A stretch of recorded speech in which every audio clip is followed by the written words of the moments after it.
Hi, I'm Linda Ronstadt, and I have a new album.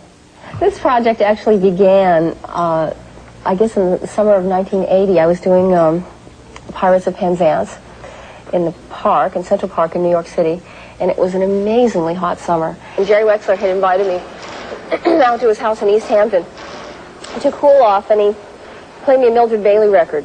And I loved the way that she pronounced her words. They were, it was a very clear diction, beautiful kind of an American accent. It reminds me of the way Snow White sings, you know. It was just, he was this sort of blues singer, just singing like Snow White, you know. And I became fascinated with this material. It seemed to be something that described the emotions, the complexity of emotions that people past their teens, you know, start to experience.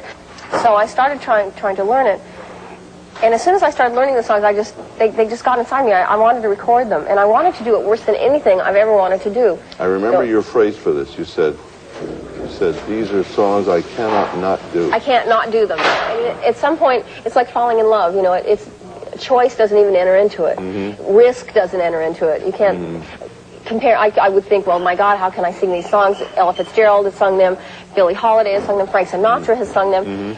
So that's how I got to singing this stuff, and the project kept getting interrupted by, well, it got interrupted by me playing Pirates on Broadway, and then we made a movie of the same show, and through all of it, my mind was just on it all the time. I was in the bathtub, I was singing these songs, and all I could think about was that we would be sitting around on the set, and I think, God, I'm wasting all this time. I could be in the studio recording these standards, because I was so desperate to just do one of these songs. I just wanted to get a chance to do it.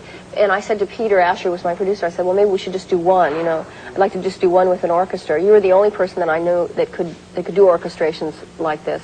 I didn't know where you were, whether you'd be interested in working with me, whether you'd ever heard of me or not. So far, all the answers are yes. I see. So when we called, I was so thrilled, you know, when you said you'd actually kind of meet with us. But the thing that was amazing was when you said, we're really wasting our time just doing one song with this huge orchestra. As long as we're going to have 50 pieces or 45 pieces in here, we might as well do a whole album. And I just went, oh my God, my dream has come true. Sometimes your dreams come true.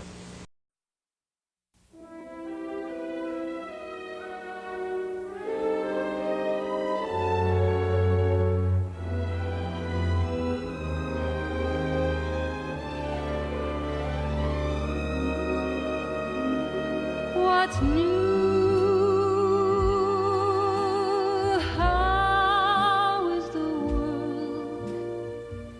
Treating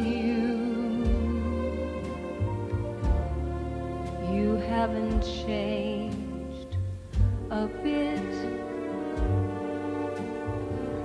handsome as ever, I must admit.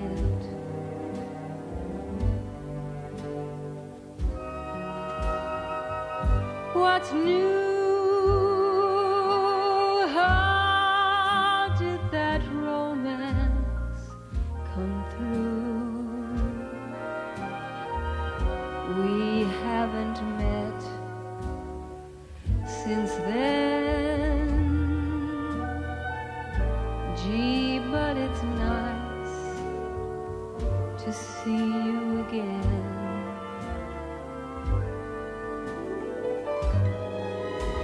What's new?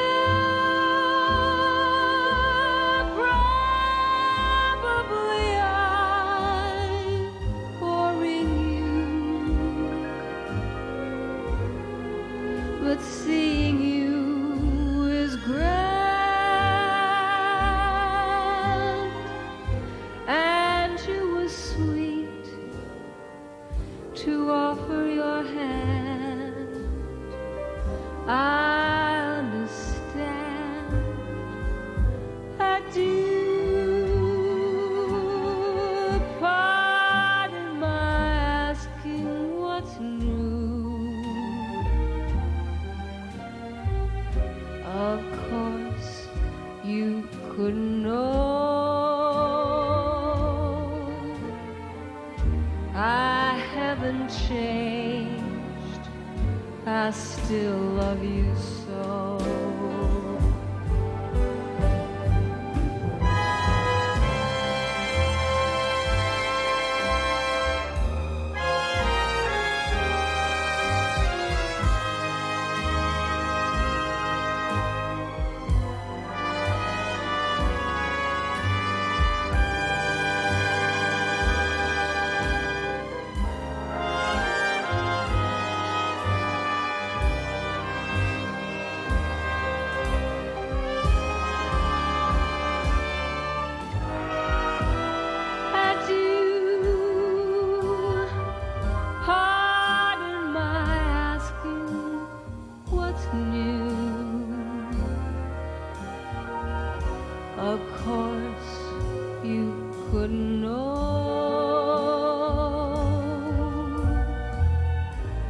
I haven't changed.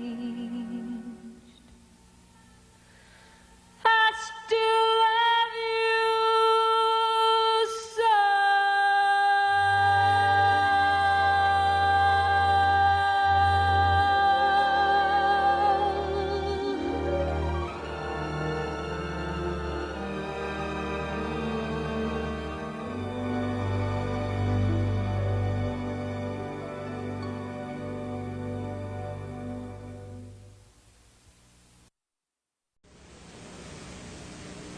I'll probably never be in a position like this again as long as I live, which is to have the luxury of picking, being able to pick my material from 40 years of the greatest songwriting, probably, of this century. You know, I think American popular music has taken a lot of turns over this 100 years, but the thing that the 20s and 30s and 40s featured really was the songwriter. In the 50s, 60s, and 70s, and now into the 80s.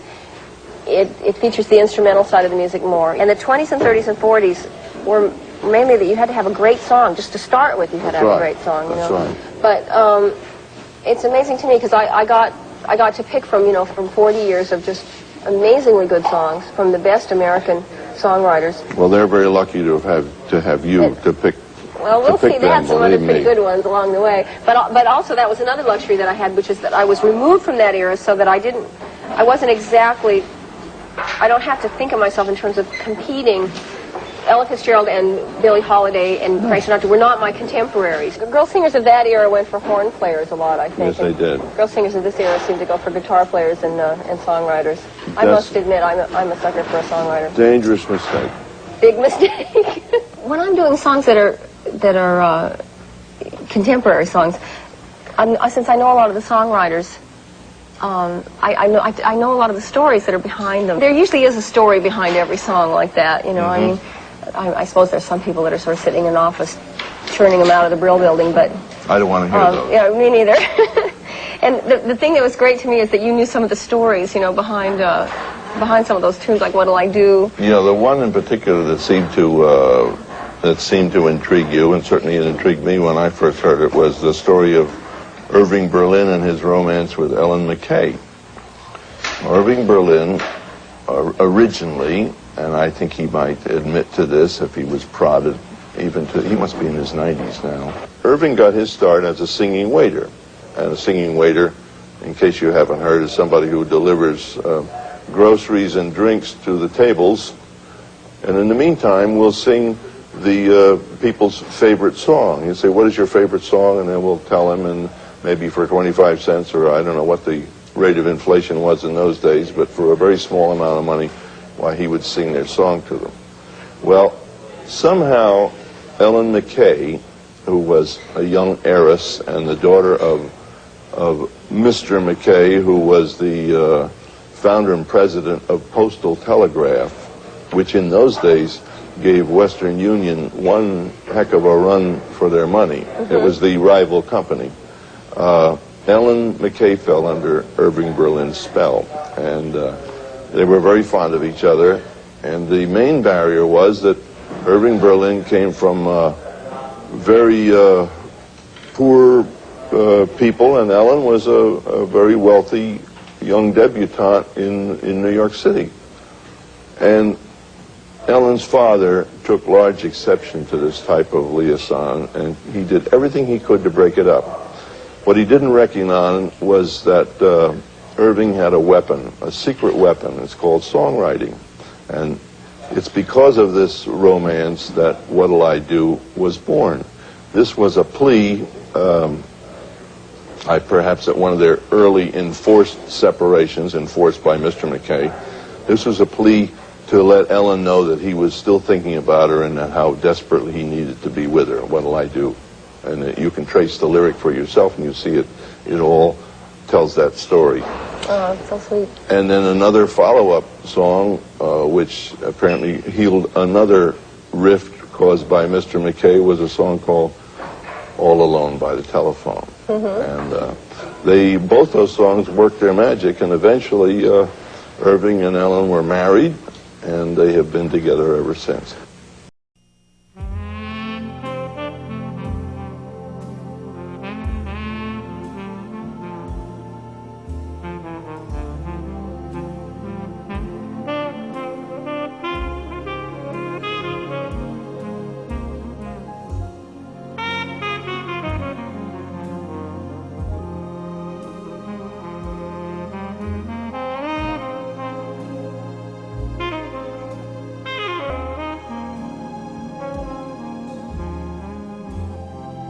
I need your love so badly. I love you oh so madly, but I don't stand a ghost of a chance with you.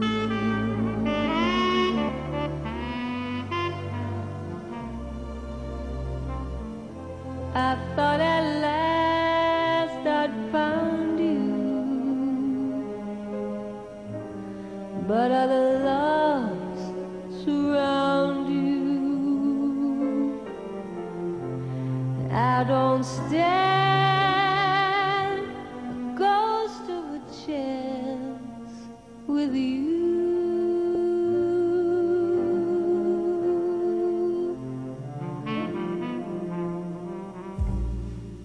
If you'd surrender for a tender kiss or two,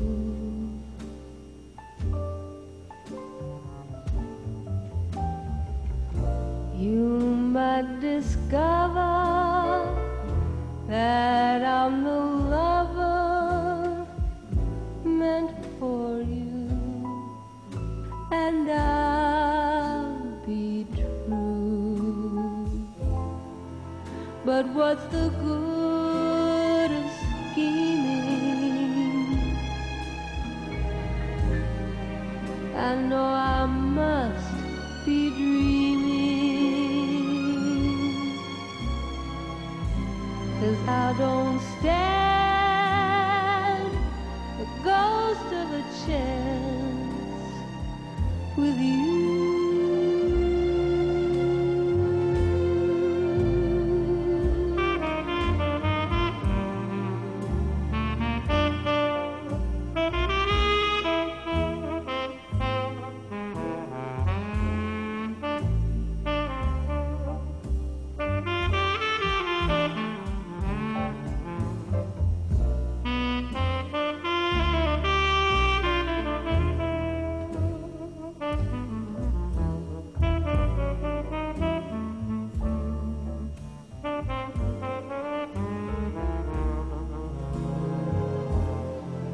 So what's the good of scheming? I know I must be dreaming, 'cause I don't stand a ghost of a chance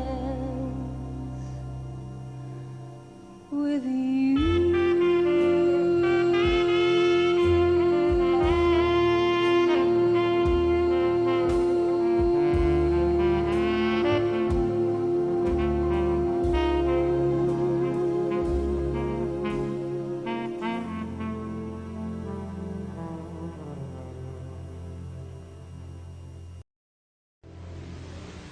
The 50s has been explored a lot, especially in the 80s by rock and roll. A very sort of harsh side of the 50s, you know, sort of a very angular shapes and sort of muddy colors. And there was also the more kind of grown-up side of the 50s was a very lush sort of style, and that's how I sort of tried to present these songs and the style of the graphics that are with the album, you know, that it makes me think of Technicolor movies. When I came to Los Angeles in 1946 from New York, I really wanted to work in the movies. I really wanted to do movie scoring. But nevertheless, my lot seemed to be doing records, trying to make what I was doing interesting to me. I played a little game. So I I made believe that each song was a scene from a romantic picture. Mm-hmm. And I would use the introductions to set the scene almost as if it were part of a picture score. What I usually do is just I run a movie. You know, I make a little movie that's it's like little scenes that are going down. And just kind of want to dream through, you know, from the beginning to the end. I wanted to make people dream. I wanted to make them want to slow dance around their living room, sit down on the couch and make out.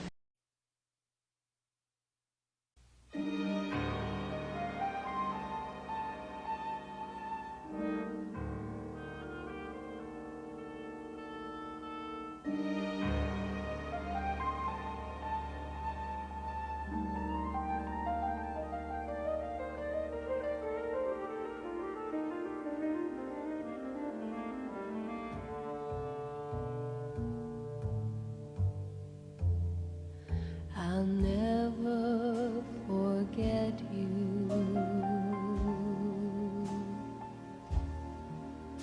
I'll never forget you.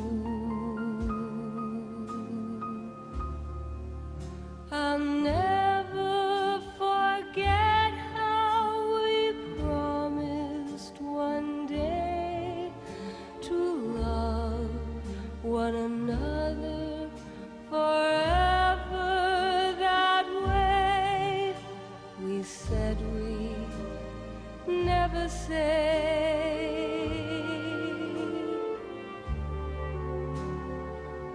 goodbye. But that was long ago. Now you've forgotten, I know.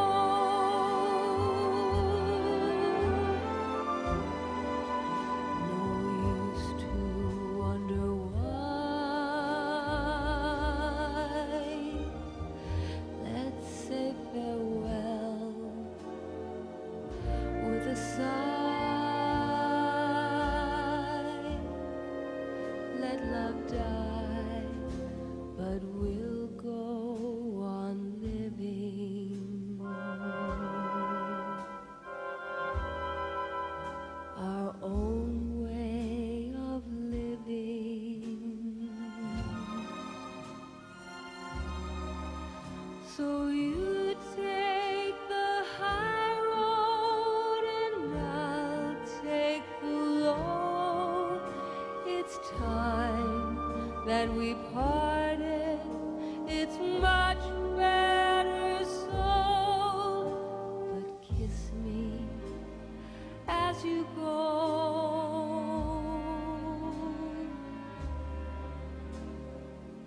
Goodbye.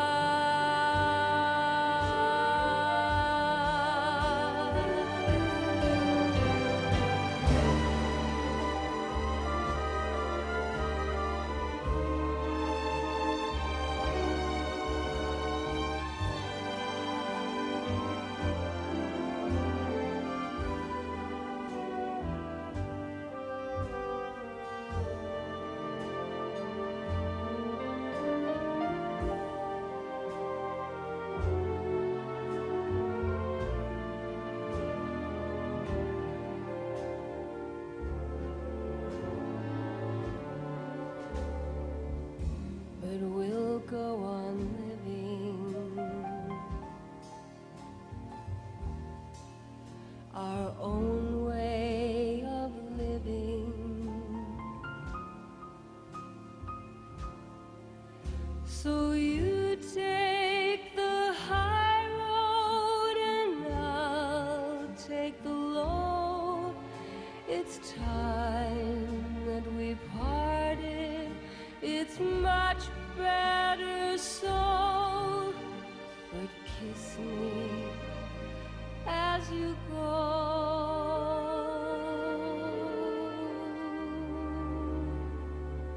Goodbye.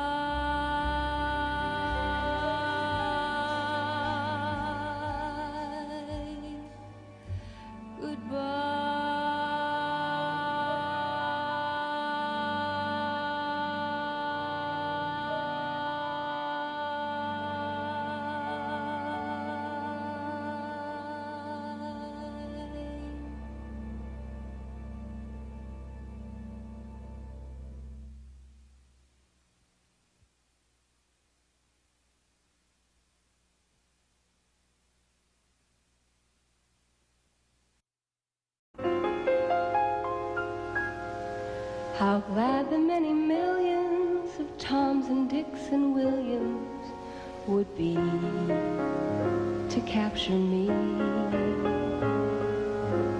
But you had such persistence, you wore down my resistance. I fell, and it was swell. You're my big and brave and handsome Romeo. How I won you, I will never, never know. It's not that you're attractive, but oh, my heart grew active when you came into view.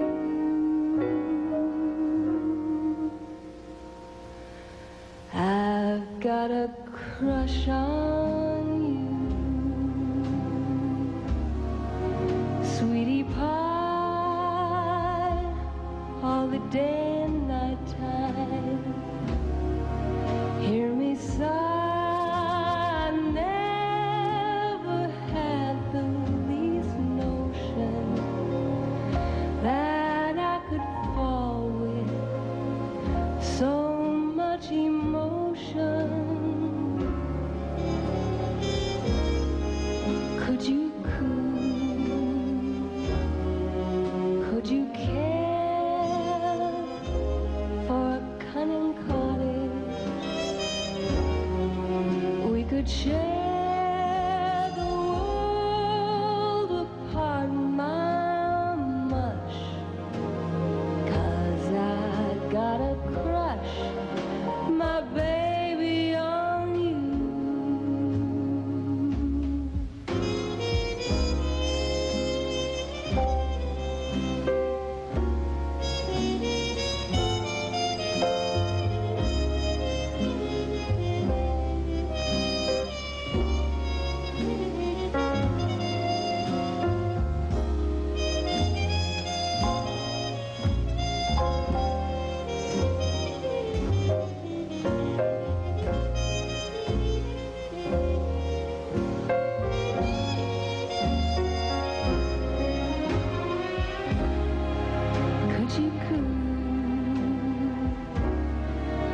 Could you care for a cunning cottage? We could share the world apart, my much.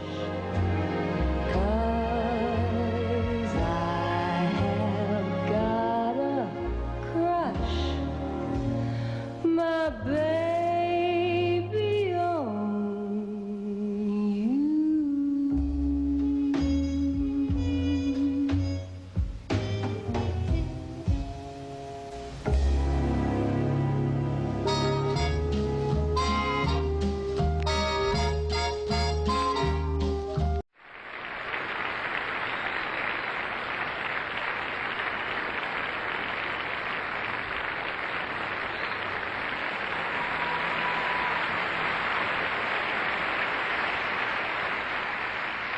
Thank you.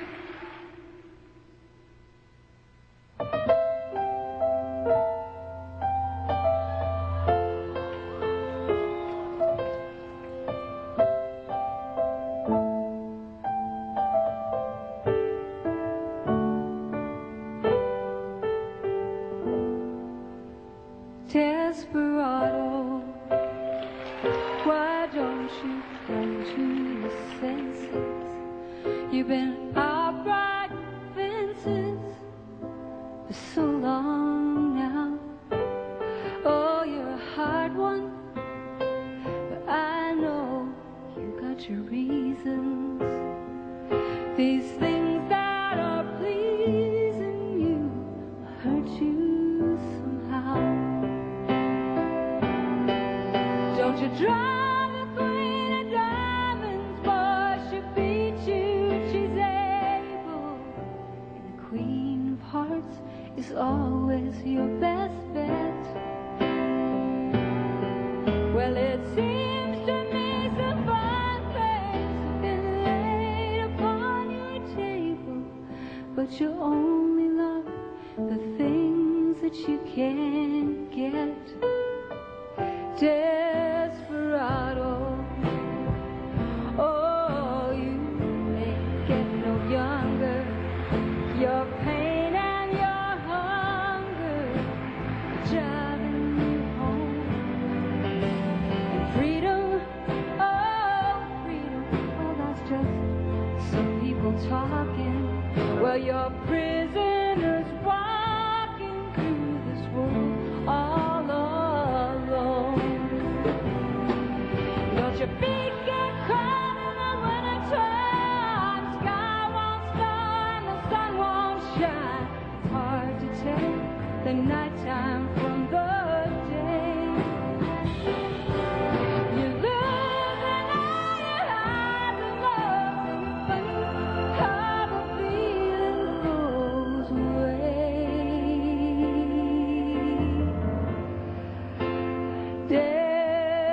Desperado, why don't you come to your senses?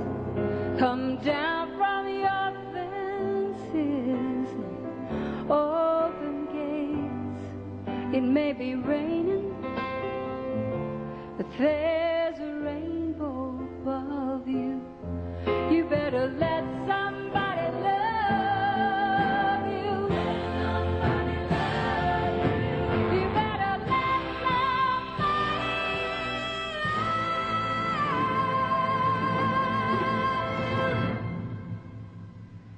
before it's too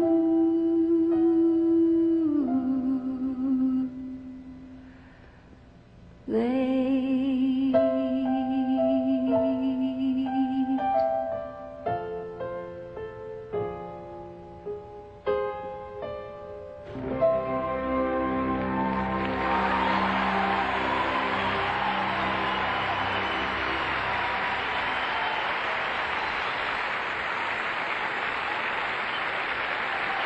Thank you, and good night.